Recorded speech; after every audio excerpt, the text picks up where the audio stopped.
ஒரு மரத்தில் ஒரு குட்டி குருவியும் ஒரு கழுகும் உட்காந்துருக்கு. அதுக்கு அந்த கழுகு பார்த்து அந்த குட்டி குருவியை சொல்லுது, பாரு நீ எவ்வளோ குட்டியாக இருக்க, உன்னால் என் ஹைட் அளவுக்கு பறக்க முடியுமா அப்படின்னு கேட்குது.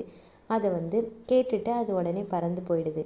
குட்டி குருவி அவங்க அம்மா கிட்ட சொல்லுது, அம்மா இந்த மாதிரி கழுகு என்னை பார்த்து கேட்டுச்சுமா, நம்மளாலையும் அந்த மாதிரி பறக்க முடியாதாம்மா அப்படின்னு ரொம்ப சோகமாக கேட்குது. அதுக்கு அந்த தாய்க்குருவி சொல்லுது, ஆமாம்ப்பா நம்மளால் அந்த அளவுக்குலாம் பறக்க முடியாது அப்படின்னு சொல்லுது. இது ரொம்ப மனசு உடஞ்சி போயிடுச்சு. உடனே ஆமாம்ல, அவங்களாம் சூப்பர் இல்லை, அவ்வளோ பெருசாக பறக்கிறாங்க, அவங்கள மாதிரிலாம் நம்மளால் பறக்க முடியல அப்படின்னு சொல்லுது. அதுக்கு அந்த தாய்க்குருவி சொல்லுது, நீ நம்மளால் பறக்க தான்ப்பா முடியாது, ஆனால் நம்ம அழகான கூடை கட்ட நம்மளுக்கு திறமை இருக்குது.